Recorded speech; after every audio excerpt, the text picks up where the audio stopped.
18वीं सदी के मध्य से ही राजाओं और नवाबों की ताकत छिनने लगी थी।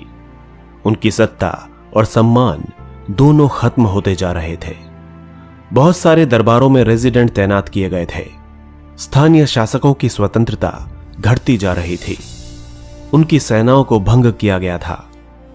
उनके राजस्व वसूली के अधिकार व इलाके एक एक करके छीने जा रहे थे। बहुत सारे स्थानीय शासकों ने अपने हितों की रक्षा के लिए कंपनी के साथ बातचीत भी की। उदाहरण के लिए झांसी की रानी लक्ष्मीबाई चाहती थीं कि कंपनी उनके पति की मृत्यु के बाद उनके गोद लिए हुए बेटे को राजा मान ले। पेशवा बाजीराव द्वितीय के दत्तक पुत्र नाना साहब ने भी कंपनी से आग्रह किया कि उनके पिता को जो पेंशन मिलती थी वो मृत्यु के बाद उन्हें मिलने लगे। अपनी श्रेष्ठता और सैनिक ताकत के नशे में चूर कंपनी ने इन निवेदनों को ठुकरा दिया। अवध की रियासत अंग्रेजों के कब्जे में जाने वाली आखिरी रियासतों में से एक थी। 1801 में अवध पर एक सहायक संधि थोपी गई और 1856 में अंग्रेजों ने उसे अपने कब्जे में ले लिया। गवर्नर जनरल डलहौजी ने ऐलान कर दिया कि रियासत का शासन ठीक से नहीं चलाया जा रहा है, इसलिए शासन को दुरुस्त करने के लिए ब्रिटिश प्रभुत्व जरूरी है। यानी अंग्रेज सभी रियासतों पर अपना कब्जा चाहते थे। कंपनी ने मुगलों के शासन को खत्म करने की भी पूरी योजना बना ली थी। अब कंपनी द्वारा जारी किए गए सिक्कों पर से मुगल बादशाह का नाम हटा लिया गया था। 1849 में गवर्नर जनरल डलहौजी ने ऐलान किया कि बहादुर शाह जफर की मृत्यु के बाद बादशाह के परिवार को लाल किले से निकालकर उसे दिल्ली में कहीं और बसाया जाएगा। 1856 में गवर्नर जनरल कैनिंग ने फैसला किया कि बहादुर शाह जफर आखिरी मुगल बादशाह होंगे। उनकी मृत्यु के बाद उनके किसी भी वंशज को बादशाह नहीं माना जाएगा, उन्हें केवल राजकुमारों के रूप में मान्यता दी जाएगी। और इस तरह अंग्रेजों ने एक एक कर रियासतों और साम्राज्यों का अंत किया और अपना स्वामित्व पूरे भारत में स्थापित कर लिया। किसान और सिपाही समुद्र पार नहीं जाना चाहते थे। उन्हें लगता था कि समुद्र यात्रा से उनका धर्म और जाति भ्रष्ट हो जाएंगे। जब 1824 में सिपाहियों को कंपनी की ओर से लड़ने के लिए समुद्र के रास्ते बर्मा जाने का आदेश मिला तो उन्होंने इस हुक्म को मानने से इनकार कर दिया। हालांकि उन्हें जमीन के रास्ते से जाने से ऐतराज नहीं था। सरकार का हुक्म न मानने के कारण उन्हें सख्त सजा दी गई। क्योंकि यह मुद्दा अभी खत्म नहीं हुआ था, इसलिए 1856 में कंपनी को एक नया कानून बनाना पड़ा। इस कानून में साफ कहा गया था कि अगर कोई व्यक्ति कंपनी की सेना में नौकरी करेगा तो जरूरत पड़ने पर उसे समुद्र पार भी जाना पड़ सकता है। इसके अलावा सिपाही गांव के हालात से भी परेशान थे। बहुत सारे सिपाही खुद भी किसान थे। वे अपने परिवार गांव में छोड़कर आए थे, लिहाजा किसानों का गुस्सा जल्दी ही सिपाहियों में भी फैल गया। सुधारों पर प्रतिक्रिया। अंग्रेजों को लगता था कि भारतीय समाज को सुधारना जरूरी है। सती प्रथा को रोकने और विधवा विवाह को बढ़ावा देने के लिए कानून बनाए गए। अंग्रेजी भाषा की शिक्षा को जमकर प्रोत्साहन दिया गया। 1830 के बाद कंपनी ने ईसाई मिशनरियों को खुलकर काम करने और यहां तक कि जमीन व संपत्ति जुटाने की भी आजादी दे दी थी। साल 1850 में एक नया कानून बनाया गया जिससे ईसाई धर्म को अपनाना और आसान हो गया। इस कानून में प्रावधान किया गया था कि अगर कोई भारतीय व्यक्ति ईसाई धर्म अपनाता है तो पुरखों की संपत्ति पर उसका अधिकार पहले जैसा ही रहेगा। अंग्रेजों की इन नीतियों से बहुत सारे भारतीयों को यकीन हो गया था कि अंग्रेज उनका धर्म और उनकी सामाजिक रीति रिवाज और परंपरागत जीवन शैली को नष्ट कर रहे हैं। सैनिक विद्रोह बना जन विद्रोह। हालांकि शासक और प्रजा के बीच संघर्ष कोई नई बात नहीं है, लेकिन कभी कभी ये संघर्ष इतने फैल जाते हैं कि राज्य की सत्ता छिन्न भिन्न हो जाती है। भारत के उत्तरी भागों में 1857 में ऐसी ही स्थिति पैदा हो गई थी। फतेह और शासन के 100 साल बाद ईस्ट इंडिया कंपनी को एक भारी विद्रोह से जूझना पड़ रहा था। मई 1857 में शुरू हुई इस बगावत ने भारत में अंग्रेजों के अस्तित्व को ही खतरे में डाल दिया था। मेरठ से शुरू हुई ये बगावत आगे चलकर भारत के अलग अलग शहरों तक फैल गई। समाज के विभिन्न तबकों के असंख्य लोग विद्रोही तेवरों के साथ उठ खड़े हुए। कुछ लोग मानते हैं कि 19वीं सदी में उपनिवेशवाद के खिलाफ दुनिया भर में यह सबसे बड़ा सशस्त्र संघर्ष था। मेरठ से दिल्ली तक 29 मार्च 1857 को युवा सिपाही मंगल पांडे को बैरकपुर में अपने अफसरों पर हमला करने के आरोप में फांसी पर लटका दिया गया। चंद दिनों बाद मेरठ में तैनात कुछ सिपाहियों ने नए कारतूसों के साथ फौजी अभ्यास करने से इनकार कर दिया। सिपाहियों को लगता था कि उन कारतूसों पर गाय और सूअर की चर्बी का लेप चढ़ाया गया था। इसके चलते 85 सिपाहियों को नौकरी से निकाल दिया गया। उन्हें अपने अफसरों का हुक्म न मानने के आरोप में 10-10 साल की सजा भी सुना दी गई। यह 9 मई 1857 की बात है। मेरठ में तैनात दूसरे भारतीय सिपाहियों की प्रतिक्रिया बहुत जबरदस्त रही। 10 मई को सिपाहियों ने मेरठ की जेल पर धावा बोलकर वहां बंद सिपाहियों को आजाद करा लिया। उन्होंने अंग्रेज अफसरों पर हमला करके उन्हें मार गिराया। इसके अलावा उन्होंने बंदूक और हथियार भी अपने कब्जे में ले लिए और अंग्रेजों की इमारतों व संपत्तियों को आग के हवाले कर दिया। उन्होंने फिरंगियों के खिलाफ युद्ध का ऐलान कर दिया। सिपाही पूरे देश में अंग्रेजों के शासन को खत्म करने पर आमादा हो गए थे, लेकिन सवाल यह था कि अंग्रेजों के जाने के बाद देश का शासन कौन चलाएगा। सिपाहियों ने इसका भी जवाब ढूंढ लिया था। वे मुगल सम्राट बहादुर शाह जफर को फिर से देश की सत्ता सौंपना चाहते थे। मेरठ के कुछ सिपाहियों की एक टोली 10 मई की रात को घोड़ों पर सवार होकर अंधेरे में ही दिल्ली पहुंच गई। जैसे ही उनके आने की खबर फैली, दिल्ली में तैनात टुकड़ियों ने भी बगावत कर दी। यहां भी कई अंग्रेज अफसर मारे गए। देशी सिपाहियों ने हथियार व गोला बारूद अपने कब्जे में ले लिया और इमारतों को आग लगा दी। इसके बाद विजयी सिपाही लाल किले की दीवारों के आसपास जमा हो गए। वे बादशाह से मिलना चाहते थे। बादशाह अंग्रेजों की भारी ताकत से दो हाथ करने के लिए तैयार नहीं थे, लेकिन सिपाही भी अड़े रहे। आखिरकार वे जबरन महल में घुस गए और उन्होंने बहादुर शाह जफर को अपना नेता घोषित कर दिया। बूढ़े बादशाह को सिपाहियों की मांग माननी पड़ी। उन्होंने देश भर के शासकों और मुखियाओं को चिट्ठी लिखकर अंग्रेजों से लड़ने के लिए भारतीय राज्यों का एक संघ बनाने का आह्वान किया। बहादुर शाह जफर के एकमात्र कदम के गहरे परिणाम सामने आए।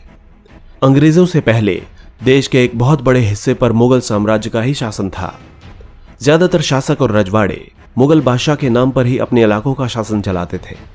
अंग्रेजी शासन के विस्तार से भयभीत ऐसे बहुत सारे शासकों को लगता था कि अगर मुगल बादशाह दोबारा शासन स्थापित कर लें तो वे मुगल आधिपत्य में दोबारा अपने इलाकों का शासन बेफिक्र होकर चला पाएंगे। उधर अंग्रेजों को इन घटनाओं की उम्मीद नहीं थी। उन्हें लगता था कि कारतूसों के मुद्दे पर पैदा हुई उथल पुथल कुछ समय में ही शांत हो जाएगी, लेकिन जब बहादुर शाह जफर ने बगावत को अपना समर्थन दे दिया तो स्थिति रातों रात बदल गई। अक्सर ऐसा होता है कि जब लोगों को उम्मीद की नई किरण दिखने लगती है तो उनका उत्साह और साहस बढ़ जाता है। इससे उन्हें आगे बढ़ने की हिम्मत, उम्मीद और आत्मविश्वास मिलता है। बगावत फैलने लगी। जब दिल्ली से अंग्रेजों के पैर उखड़ गए तो लगभग एक हफ्ते तक कहीं और विद्रोह नहीं हुआ। जाहिर है कि खबर फैलने में भी कुछ समय तो लगना ही था, लेकिन इसके बाद तो विद्रोह का सिलसिला ही शुरू हो गया। एक के बाद एक हर रेजिमेंट में सिपाहियों ने विद्रोह कर दिया और वे दिल्ली, कानपुर, लखनऊ जैसे मुख्य बिंदुओं पर दूसरी टुकड़ियों का साथ देने निकल पड़े। उनकी देखा देखी कस्बों और गांवों के लोग भी बगावत के रास्ते पर चलने लगे। वे स्थानीय नेताओं, जमींदारों और मुखियाओं के पीछे संगठित हो गए। ये लोग अपनी सत्ता स्थापित करने और अंग्रेजों से लोहा लेने के लिए तैयार थे। स्वर्गीय पेशवा बाजीराव के दत्तक पुत्र नाना साहब कानपुर के पास रहते थे। उन्होंने सेना को संगठित किया और अंग्रेजों को शहर से खदेड़ दिया।